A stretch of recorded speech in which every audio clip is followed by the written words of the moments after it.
Baruch Hashem, you're a bad Jew. Shalom. This episode is sponsored by Jewish Big Brothers and Big Sisters of LA. So when I hear that people are interested in signing up to be a big, I just want to go give them a hug and tell them it's the best choice you'll ever make. It's the best way to make an impact and to be with someone and trust the process. Know that Jewish Big Brothers, Big Sisters puts it together in a way that it makes an impact for everybody. And that connection for me is everything. If I had to choose one word of what it was like to have a big, it would be awesome.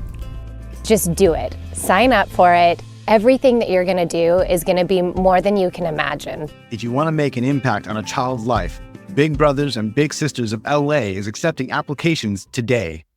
Go to jbbbsla.org. That is jbbbsla.org.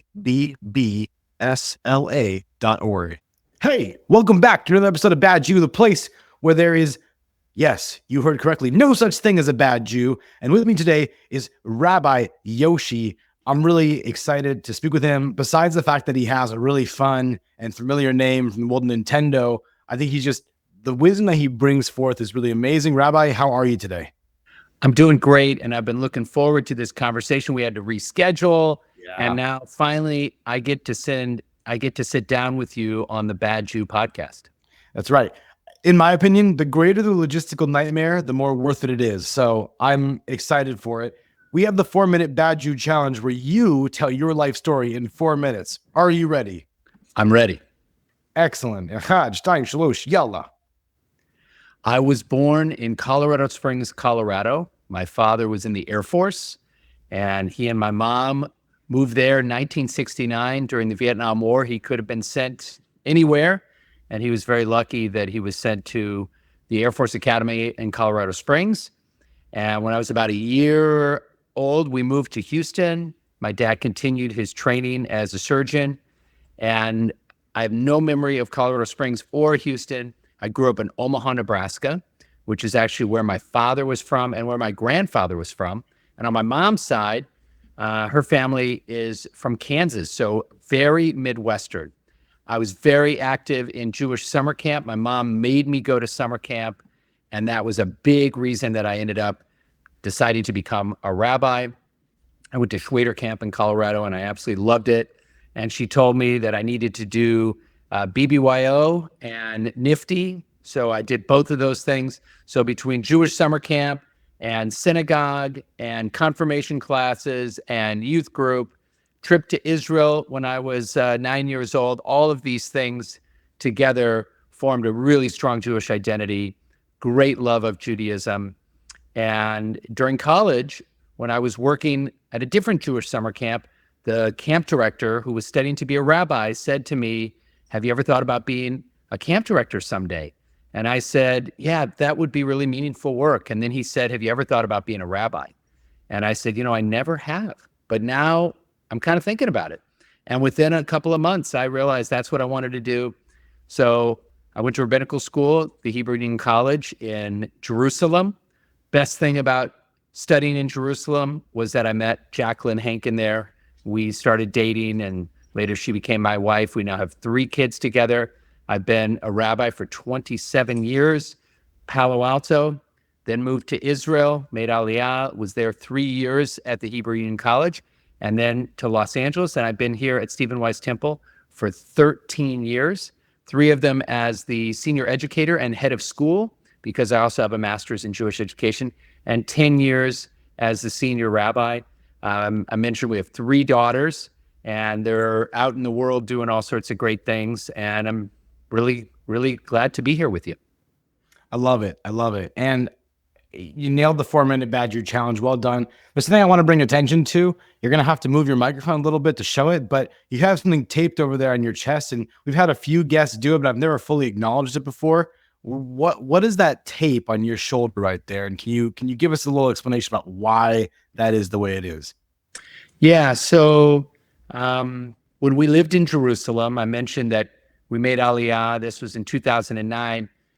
One day my wife came home and she said, "I made a new friend. I'm so happy," because it's hard to make Aliyah. You have to make your new connections and your new circles and find your tribe, as it were. And she said, I met this wonderful woman, Rachel, and she just made Aliyah, and she and her husband, John, invited us over for Shabbat dinner, because that's how you do things in Israel and Jerusalem. You meet someone on the street and you say, hey, bring your whole family over for Shabbat dinner. So my wife and I and our 3 kids went to Shabbat dinner, and it was Rachel and John Goldberg-Polin. And their son Hirsch was one of the hostages who was murdered over the summer. And so we got to know John and Rachel really well. And about a week after October 7th, my wife was up in the middle of the night, couldn't sleep, and she was reading the newspaper on her phone. And she started screaming. She said, oh no, that's our Rachel. That's our Rachel. And I was asleep. I woke up. What's going on? And she had read an article in the New York Times written by Rachel Goldberg telling the story of her son being kidnapped and losing his arm. And it was just so heartbreaking to realize that, wow, this boy Hirsch, we knew he wasn't a boy, he was a man, but we knew him when he was a boy. So I don't know how soon into the war she started wearing the tape every day, but she started wearing a piece of masking tape, and every day she would write how many days the hostages had been in Gaza. And so then my wife started wearing it, and then I started wearing it, and then I started wearing, this is from the Nova exhibit, but I have one of the other necklaces too. And every day someone asks me about it. I'll be out in Los Angeles. Sometimes people see it and they know, usually Jews, who are like, they know, but others will ask, and they'll often make a joke. They'll say, oh, were you in a race today? Because they don't know. And I'm always really, really gentle. I said, oh, no, you wouldn't necessarily know that, but that's how many days. And when Hirsch was still alive, I would say, that's how many days my friend's son has been held hostage in Gaza. And what I found was, no matter where people were politically, no matter where they were on the war, they knew I was talking about a friend's child. And so it kind of made it easy to have that conversation. And so I'm still wearing it, and so is Rachel and a lot of other folks. Rabbi, thank you for that story. I actually wasn't quite sure where you were going to go with that story when you first began it, but I think that's some really incredibly invaluable work that you're doing, but spreading that awareness. And I've seen people walk around with the tape, the Scotch tape on their chest. For those who are listening on Apple Podcasts and on Spotify, he has the number 402 written because it's been 402 days since October 7th, since the hostages were made hostage, since people were taken from their homes, from the music festival at Nova. And we have our thoughts and prayers for them, and we pray for them to come home soon and for the healing to begin. So with that, Amen, amen, amen. I think that's a great way to set the tone for this episode, because this episode is about hope. This episode is about the fact that, since October 7th, 2023, Jews have been stuck. And so we've had episodes about how you can get involved and how you as a domestic civilian or an international civilian can somehow get involved. We've had episodes that talk about, faith to some degree and Emunah. We've had episodes that talk about spiritual connection and the timing of everything, but we've never directly spoken about hope. And it's something that I think is hope's a rather fickle thing. It's something that's so hard to hold on to. It really slips between your fingers the way that time would. And so I'd love to understand, Rabbi Yoshi, why should Jews even have hope at this point? Especially most recently, we experienced the pogroms in Amsterdam, where we saw more abuse. We saw radical jihadist violence and actions taken against Jews. And we don't see any kind of international reconciliation for what just took place. And there's so many different things that need to take place that would give us hope, but it's not happening. And I just want to know, why should Jews even have hope? Well, it's a great question, and it's a fundamental question. And of course, we could zoom out and we could ask it about humanity. Why should human beings have hope? Because the reality of the human experience is that None of us are getting out of this world alive. We're all going to die. And you might wonder, knowing that, why don't more people just give up? And we know that tragically, some people do for all sorts of reasons. And it's incredibly painful for those who survive them. But most people don't. And even people who are in very, very difficult situations, you think about people who've gone through, the horrors of the Shoah, people who've experienced the horrors of war, or people who were incarcerated, and they were innocent and there was no reason for them to be in prison, and yet they hang in there for 20 years or 30 years. You can't believe it. So I think it is really part of the human condition, but certainly for us as Jews, we have had so many moments where we would wonder, why? I'm studying with one of my bar mitzvah students, the Parshat Shemot, which his bar mitzvah is coming up in a couple of months now. And he wanted to add, and his question was, I always ask the students to read their Parsha and come up with a couple of good questions. And then the Devar Torah can be an answer to one of those questions. And his question was, I'm reading this story about how Pharaoh wants to destroy Am Yisrael, and that thousands of years ago, and we're still dealing with it. Why? I said, you asked a very big question. So it's related to your question, Chaz. What does that have to do with hope? So I think, first of all, the human desire to live and survive and somehow make it through whatever difficult thing we're going through, it's very powerful.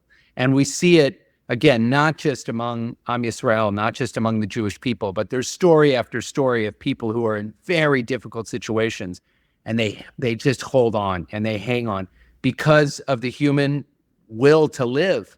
And we see it even in the animal kingdom. I mean, we're not alone in wanting to survive and to live. So I think part of the reason that we hold on to hope is because it's part of the human will to live and to procreate and to survive and all the things we do to try to make it in this world. But then as Jews, we have experienced these moments that felt rather hopeless, and we have come up with lots of different strategies and tools for holding on to hope. And we see it often in the prophetic texts of the Bible because the prophets lived through some of these periods of destruction. So maybe it was the destruction of the first temple. Maybe it was a time when there was a plague or a famine or something else, and they will respond. And their job was to try to give people hope. The prophet's job is to come to you when you're feeling like, I don't think we can do this anymore. I'm not sure we have it in us. The prophet has to come and tell them, no, you can do it, and you're not alone, and God is with you, and we'll get through this. And so we have those tools and those strategies. The prophet Zechariah, he's the one who famously names us Asirei HaTikva. We are prisoners of hope. And what I love about that, Chaz, is it says, even if you think you can't hope, the reality is, as Jews, you can't not hope because you are a prisoner of hope. It's something that even if you don't feel like you can do it, even if you don't feel like you have it in you, you have to do it. Asirei HaTikva. But one of the greatest texts from my perspective about hope, and it relates to something that everyone listening to your podcast, I would guess, knows, a text they all know. That text from Zechariah, you might not be familiar with it, but the story I'm about to tell you is connected to a text that everybody knows. So maybe the best known Hebrew song in the world today is Hatikva. And one of the most powerful lines in Hatikva is Od lo avda tikvatenu. Still, we have not lost our hope. And it comes from a poem that was written by a man named Naftali Hertz Imber. And he wrote it in about 1878, 1879. We don't know exactly when. And then a few years later, it was set to music. And actually, the melody was probably taken from like a Romanian folk song, and it was sort of adapted by a guy named Shmuel Cohen. But that line, Od lo avda tikvatenu, if you know the Bible well, especially if you know the book of Ezekiel well, you'll realize that it's a quote from Ezekiel, but it turns the verse upside down. So what's the context in Ezekiel? maybe, Chaz, the most famous prophecy in the Hebrew Bible. It became a funny song that kids used to sing, dim, bones, dim, dry bones. What's the prophecy of the dry bones? Ezekiel has a vision, and he sees a valley. It's a very cinematically, if you imagine it, it's a very scary kind of horror movie kind of vision. He sees this death valley, and the whole valley is filled with bones. And whose bones are they? They're the bones of our ancestors who from generation to generation experienced setbacks and sufferings and were slaughtered, in this case, probably the Jews who were slaughtered by the Babylonians when they conquered the first temple. And the vision is that the bones are going to come back to life. The bone to matching bone to matching bone, and then the muscles and the skin, and they will be revivified. It's a very inspiring vision. And God says to Ezekiel, "O mortal, these bones are the whole house of Israel." This is Beit Yisrael. But then the most amazing thing happens. The bones speak up, and they say, Yavshu atzmotenu, our bones are all dried up. And then they say, the bones, Ve'avda tikvatenu. So it's this bizarre moment where the very bones that have just been brought back to life, they have just experienced the most spectacular miracle you can imagine. The dead literally coming back to life. Those bones say, Avda tikvatenu. Our hope is gone. And then Naphtali Hertzember comes along a couple of 1,000 years later, and he says, Lo Avda tikvatenu. Our hope is not lost. And so I think the text itself is a really powerful one because it is a text of hope. It's about the dead coming back to life, literally, but obviously figuratively and metaphorically. The Jewish people that has experienced setback after setback, we come back. The Jewish nation that existed and was destroyed and existed and was destroyed, it was reborn in 1948. So it tells us not to give up hope because we can return to life. But then it includes this moment of sort of, even in the midst of coming back to life, we still experience a little hopelessness.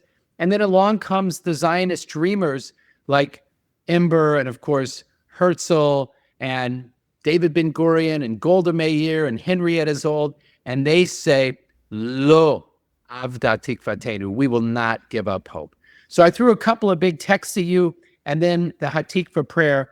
But to me, it's part of the human condition. We're not going to give up most of the time. Most of us just won't give up and we won't give in. All the more so, alachat kama v'chama, the Jewish people, because we have built these muscles of hope. We have built these strategies of hope, and it is what sustains us, and it's what enables us to get through difficult moments, including this difficult moment. We will get through this difficult moment, partly because we have no other choice, and partly because we have developed those skills and those muscles to get through it together. So, fantastic answer. So in depth, and there's so much to digest in what you just said. Here's what it made me think of. This is not necessarily the topic of this episode, but I have to acknowledge it, okay? And that is that you described what a prophet, the role of a prophet, and you also described the resurrection of the dead. And so I know from what I've studied offline off this podcast is that these are some of the features of Mashiach. We've been calling for Mashiach, and that's a part of our hope. I was wondering if you could talk a little bit about some of the beliefs around Mashiach, and also if you think that today, not today, not like as in literally today, when people are listening to this, but around the time that we are existing, do you think that Mashiach is coming based on all this? What are your thoughts on that? Thank you. It's a great question. So that Hebrew word Mashiach, it appears multiple times in the Bible itself, and it is the anointed one. So there is a ceremony when the king is crowned, the high priest takes a little bit of oil that has been consecrated, sacred holy oil, and anoints the head of the king, and there's a whole ritual around that. And then that person who has been anointed is the Mashiach, is the one who has been crowned king. So in its original context in the Bible, the Messiah was the king of Israel, and every duly consecrated king was the Messiah. Later, it starts to develop into more of a supernatural understanding of Mashiach, of the Messiah, moving from the king, flesh and blood. Some of them were great, if you read the Bible carefully. Some of them were not so great. Most of them were like most of us, sort of in the middle, like King David was the greatest king we knew in so many ways, but also deeply flawed. And he's criticized by the Bible because of Bathsheba and Uriah the Hittite, and that story is all in the book of Samuel. It's a very, very powerful story and a painful story. But I love that our tradition keeps the story in, because it shows us that as great as David was, he wasn't perfect. We don't have any perfect kings or queens for that matter. So it moves from this king of flesh and blood, or ruler of flesh and blood, to this more supernatural idea that there's going to be someone who's sort of, a messenger of God who's going to come and fix everything that's broken. And I love that prayer, and I love that hope, but also I think it's very dangerous theologically. This is my opinion. I think it's very dangerous theologically to wait around for the Messiah. We have to every day do the things that are going to bring about a messianic age. Maybe the Messiah herself or himself will actually show up, but maybe through our hard work, we could do tikkun and tikkun after tikkun, b'malchut Shaddai, in partnership with God, and eventually we could get our world to the place we know it's supposed to be. So right now, I feel like we're very far from that. I'm sure most of your listeners do too. How can you look at the world right now and feel like, we're almost there, Chaz. We almost got it perfected. Like, oh no, we've got a long ways to go. But back to hope. Okay, so wherever you are in this moment, however much despair you have, the question is, what could I do to bring about a little tikkun? Maybe it's in my own little community. Maybe it's in my own family. Maybe it's where I work. But maybe I can bring a little bit of tikkun. And it won't bring Messiah today. It probably won't bring Messiah tomorrow. But maybe little by little, incrementally, we can bring it closer and closer and closer. I like that answer a lot. This is something that my listeners do not know about, and I'm happy to reveal it. There was a previous episode I attempted to do, and I was trying to learn about Mashiach, and the person who came on was so political and so skewed in a certain way. Whether it was my way or not, it doesn't matter. You take out the holiness of the topic of Mashiach when you do that, and I couldn't release it because it just didn't feel like a productive conversation. So I ended up not releasing it because it wasn't going to bring value to what the potential Mashiach could be. But I like the way that Rudy Rochman described Mashiach. Rudy Rochman, he's a great content creator. He's actually a veteran of the IDF. When October 7th happened, he was called, because he's actually a reservist. So he was called into Israel and he fought in Gaza. And he came back. And so just as he was before, he actually was continuing his Israel advocacy. He's someone that I've been trying to get on this podcast forever. He's a really amazing guy. But Rudy Rochman, also known as Rudy Israel online, I like the way he describes Mashiach. And it also encapsulates hope on a much more macro level that I really like. And that is the idea that Mashiach is not a singular person. Mashiach is the accomplishment of a generation. So right now, in these terrible, terrible times, we're seeing Jews engage in Israel advocacy unlike any other. We're seeing the involvement of Jews and the desire to get closer to Judaism unlike any other time. Ever since October 7th, I've been seeing not just a spike in Jew hatred, but also a spike in Jews actually giving a damn about who they are. And, you could look at the Jews that aren't doing enough, that aren't stepping enough, but that's not the point of this, right? We're seeing Jews, I got a comment on TikTok, and I mentioned this in a previous episode, and I still think about this comment to this day, where the person who commented on my TikTok, it was a video talking about me not feeling comfortable wearing a yarmulke out in public in the Bay Area, in the progressive Bay Area that typically sides with the Free Palestine pro-Hamas side. Someone commented saying, so I am not Jewish, but my husband is. And ever since October 7th, he's been studying Torah every single day. So here you have a man who married into an interfaith relationship, which means that probably Judaism has never probably meant a lot to this person, or not enough for him to marry Jewish. There's a lot of controversy around the topic of interfaith marriage. So sorry if I've upset anyone by saying that. But here you have a man who has now started to actively study Torah and get closer to God. And that's really amazing. That's a really beautiful thing in itself. So things like moments like that, where you tap into your free will to put in the extra effort to study Torah and to get closer, are moments that create hope. And I think that that's something that's really special that you've brought up. Thank you so much. And just one thing, because I work with a lot of, they're not always interfaith families. Often a Jew marries someone who doesn't really have a religion. That's my experience of a lot of Jews that I know who married someone who's not Jewish. It's not that they married someone who's active in their church or active in another religion, but it's often someone who's not Jewish by birth, didn't grow up Jewish. Maybe they grew up in a church of some sort, but they no longer affiliate. And I see there's a lot of, back to hope, there's actually a lot of potential and hope in those relationships, because my experience, Chaz, is a lot of those Jews who end up falling in love with someone who's not Jewish, a lot of them actually did grow up with really positive Jewish experiences, and they have a positive Jewish identity. But what happened? They went to college. They were at a college where Jews were the minority, which is the case in most colleges in America. They were in class and they met someone that they were attracted to, and they started talking, and who knows, maybe that's their beshert, who knows? And these things happen. And now what are we going to do? So I try to find a way to bring those couples in and embrace them and say, is there a way that I could open doors and maybe you'd want to become Jewish? And a lot of folks do. So anyway, back to that topic of hope is, I think, we don't give up on each other.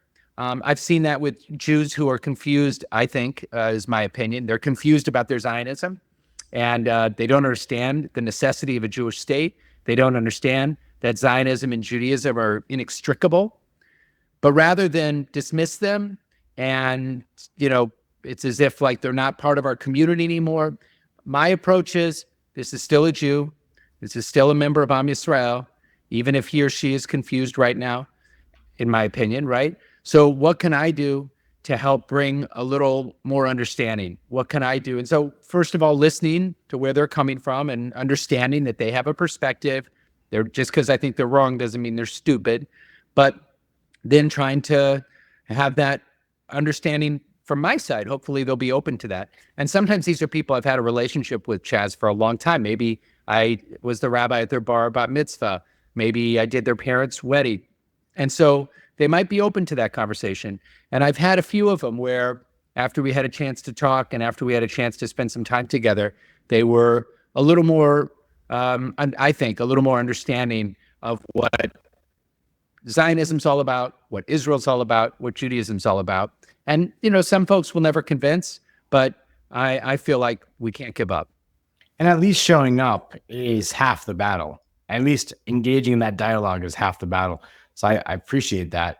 I want to talk about, you mentioned something earlier when you were previously talking about hope, is the strategies of hope. Because I think one thing I really enjoy doing, especially for my listenership, is getting some pragmatic approaches to establish to really like tapping in and honing in on hope. And I was wondering what you might have to say about that. Thank you. Well, there really are so many Jewish spiritual practices that are about hope. So there's a connection between gratitude and hope, for example. When you're a more grateful person, you are often more positive about the nature of the world. And one of the things that can lead to despair is concluding that everything's broken, everything stinks, everybody's awful, everyone hates Jews, everywhere you go, there's a pogrom unfolding. And we know those things aren't true, right? That's not true. If it were true, by the way, we wouldn't be here. There are, 8 billion people in the world. If every single person in the world wanted to get together and destroy the Jewish people, it doesn't matter how strong our army is. It doesn't matter how strong we are. The numbers don't work, right? So we know it's not true. So one of the things that can keep us from defaulting to despair and hopelessness is gratitude. We remind ourselves, thank you, God, for our allies, for the people in the world who care about us. There are many of them. The other day when the events unfolded in Amsterdam, a Christian pastor that I'm very close to texted me that afternoon and said, Rabbi, you are not alone. My church is praying for you and the Jewish people. There were members of my community who hadn't even heard the news. They didn't know what was happening yet. But this Christian pastor reached out to me to tell me I'm not alone. So say thank you for that. Be grateful for that. Be grateful for your own resilience. Think about some time in your own life that you've been through a tough thing. Maybe it was an illness. Maybe it was the loss of someone close to you. Maybe it was a professional setback. And somehow you rebounded from that. Say thank you for that. And also remind yourself, hey, I got through that tight spot. I can probably get through this one as well. And then the last one I'll share with you, Chaz, it's a dark one, but it's actually gives me a lot of strength. I remind myself of the difficult things the Jewish people have gotten through, and somehow we were able to not just hold on to life and survive, but even thrive. So I'll give you a statistic that is horrifying, but true. There was about an 11-month period in the middle of the Shoah, 1942 to 1943, where the rate of murder increased significantly. And I read an article in Science magazine that detailed the arithmetic of it, essentially, and how the Nazis did this horrible, horrible thing. And there was a period of time, Chaz, where there were 14,000 Jewish individuals who were being murdered every day over a period of almost a year. It is such a large number, and it is so horrifying, we cannot get our minds around it. And we think about the tragedy of October 7th, and imagine if that was tenfold every day for almost a year. You would think that the Jewish people would have just given up and just said, forget it. There is no point in being Jewish. There's no point in holding on. There's no point in studying Torah. There's no point in davening. But guess what? We didn't do that. We built yeshivot. We built day schools. We built synagogues. The synagogue where I work was built in 1964.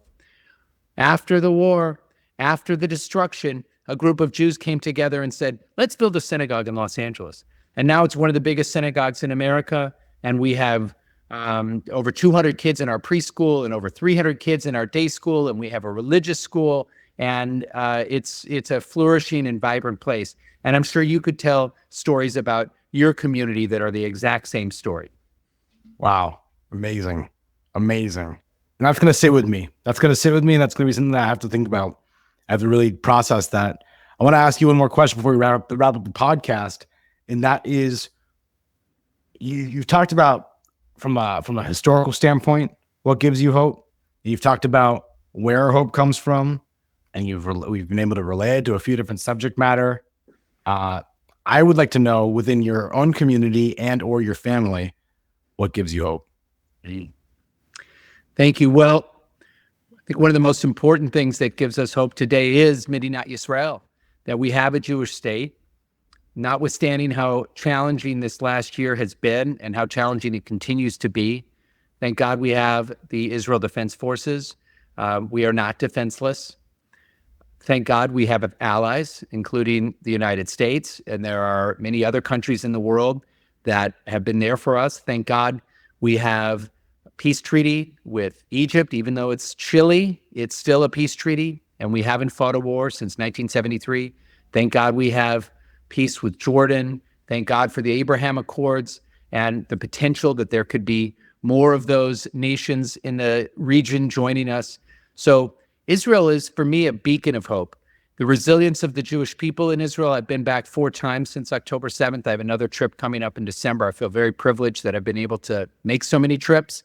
And when I see how strong our brothers and sisters are, including I have family there. A lot of your listeners, I'm sure, have family there as well. When I see how strong our people is, that fills me with a great sense of hope. And the final thing I'll share with you is our morning blessing, Modeh Ani. Where does that blessing come from? It's actually from a verse in Lamentations. In the darkest book of the Hebrew Bible that describes the destruction of the first temple, the prophet Jeremiah says, every day is a new day. Chadashim lebakarim, rabba emunatecha.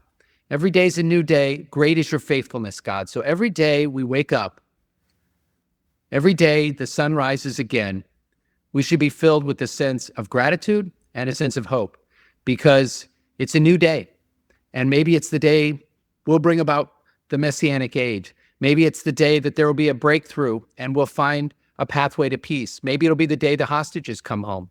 Maybe it'll be the day that we're able to build a deeper sense of community with one another. Wow.